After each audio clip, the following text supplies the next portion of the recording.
उसके तीर्थ में जो भी स्नान करेगा कोड़ी कलंकी निर्धन हो जाएगा। तो आज भी पुष्कर में इतने भक्त नहीं जाते जो अन्य तीर्थों में जाते हैं।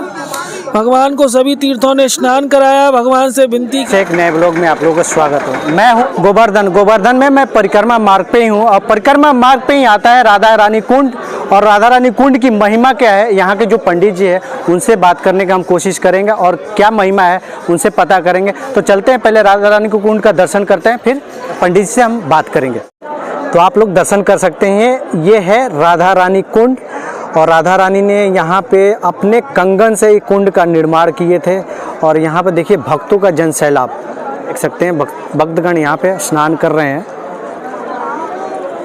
और आगे चलते हैं, हम श्याम कुंड का भी आप लोगों को दर्शन कराएंगे।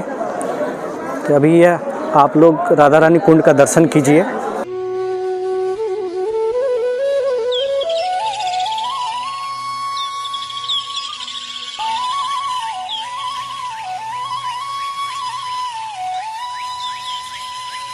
इस साइड राधा रानी कुंड है और इसके बिल्कुल अपोजिट देखिए ये श्याम कुंड है। श्याम कुंड में उतना भीड़ नहीं है यहाँ पे, लेकिन यहाँ पे भी भक्तगण अपना स्नान कर रहे हैं, आप लोग देख सकते हैं। ये श्याम कुंड है। कन्हैया ने इस कुंड का अपने मुरली से निर्माण किए थे। तो राधा रानी कुंड और श्याम कुंड की महिमा क्या है ये गोवर्धन की, तो यहाँ के जो तीर्थ पुरोहित जी हैं उनसे हम बात करते हैं। तो चलते हैं। राधे राधे जी। राधे राधे जी, आपका नाम क्या है? मेरा नाम विजय पंडित, तीर्थ पुरोहित राधा कुंड श्याम कुंड ब्रजवासी राधा रानी का। तो यहाँ की महिमा क्या है? यहाँ पे दो कुंड बना हुआ है, तो आप इसको विस्तार से बताएं जरा।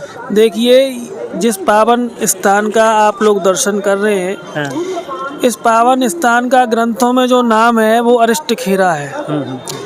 अरिष्टखेरा इसलिए है क्योंकि यहाँ पर प्राचीन समय में द्वापर काल में अरिष्टासुर नामक एक दैत्य निवास करता था, उसका ये स्थान था और वो कंस का मित्र था। तो हमारे श्री ठाकुर जी नंदगांव से अपने ग्वाल वालों के साथ, गायों के साथ मध्याह्न में यहाँ गाय चराने के लिए आते थे।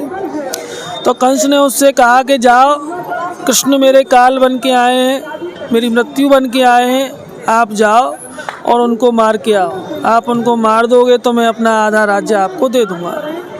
तो भगवान को कंस के कहने पर यहाँ मारने के लिए बछड़े के रूप में अरिष्टासुर राक्षस आता है, भगवान को, ग्वाल वालों को मारने की कोशिश करता है। तो हमारे श्री ठाकुर जी इसी पावन धरा पर, इसी पावन स्थान पर उसका वध कर देते हैं। वध करने के बाद में जब श्री ठाकुर जी राधा रानी ग्वाल वाल सखियों के पास जाते हैं तो श्री राधा रानी बोलती हैं, प्रभु आपने गाय के भेष में, बछड़े के भेष में उसको मार दिया है, अब आपको गौहत्या लग गई। आप जाओ, सभी तीर्थों में स्नान करो, गाय हत्या के पाप से मुक्ति पाओ। भगवान बोले कि संसार में 68 करोड़ तीर्थ हैं, अब मैं सभी में स्नान करता रहूँगा तो संसार में धर्म की स्थापना कैसे होगी, इसलिए मैं सभी को यहीं बुला लेता हूँ। तो भगवान ने इसी स्थान पर खड़े होकर मुरली नाद किया। मुरली नाद करके सभी तीर्थों का आह्वान किया। सभी तीर्थ आए, लेकिन तीर्थों का राजा पुष्कर नहीं आया। तो भगवान से जब तीर्थों ने कहा, प्रभु हमारा राजा नहीं आया है, तो भगवान ने कहा कि जाओ, हम उसको तीर्थों से अब अलग करते हैं, उसके तीर्थ में जो भी स्नान करेगा कोड़ी कलंकी निर्धन हो जाएगा। तो आज भी पुष्कर में इतने भक्त नहीं जाते जो अन्य तीर्थों में जाते हैं। भगवान को सभी तीर्थों ने स्नान कराया। भगवान से विनती की, प्रभु हमें ब्रज में वास कराओ, आपने सबको ब्रज में वास दिया है। तो भगवान ने अपनी मुरली से, उनकी बात से प्रसन्न होकर के श्री कृष्ण कुंड को बनाया है खोद करके, और श्री राधा रानी ने अपने सोने के कंगन से खोद करके श्री राधा कुंड को बनाया। भगवान ने सभी तीर्थों को यहाँ जल रूप में बसा दिया और स्वयं स्नान किया। राधा रानी ठाकुर जी ने, ग्वाल वालों ने स्नान करके संसार को वरदान दिया, जो इस पावन जल में स्नान करेगा हम उसके समस्त कामना पूर्ण करेंगे।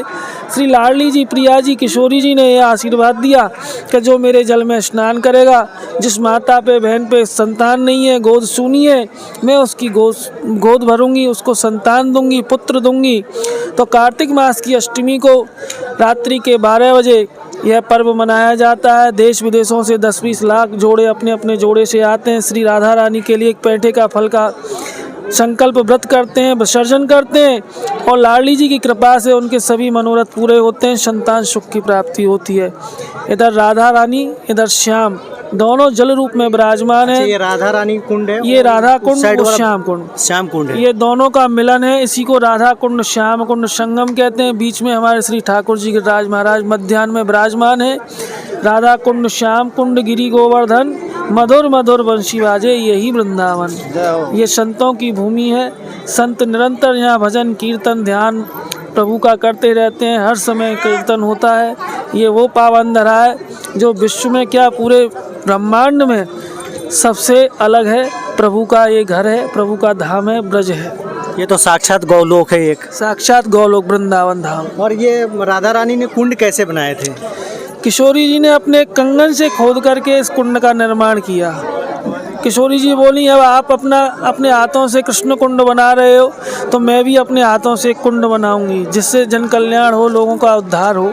तो लाडली जी ने माताओं के उद्धार, लोगों के उद्धार के लिए, कलयुग के जीवों के उद्धार के लिए श्री प्रिया जी ने अपने हाथों से इस कुंड का निर्माण किया। तो हम थोड़ी देर में दिखाएंगे यहाँ पे भक्तों का कितना जन सैलाब उमड़ा हुआ है यहाँ पे स्नान करने के लिए। तो हम दिखाने की कोशिश आप लोग करेंगे। यहाँ प्रतिदिन लाखों भक्त अपनी अपनी कामना लेके आते हैं। एक कामना बोल के जाते हैं, पावन किशोरी जी के जल में स्नान करते हैं तो उनकी 1.25 साल में मनोकामना पूर्ण हो जाती है। यहाँ प्रतिदिन यहाँ पे इतनी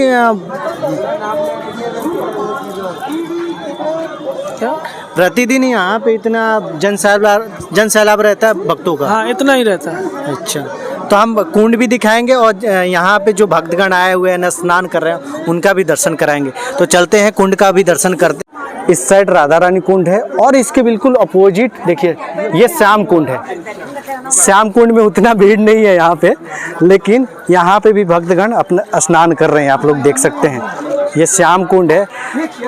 कन्हैया ने इस कुंड का अपने मुरली से निर्माण किए थे।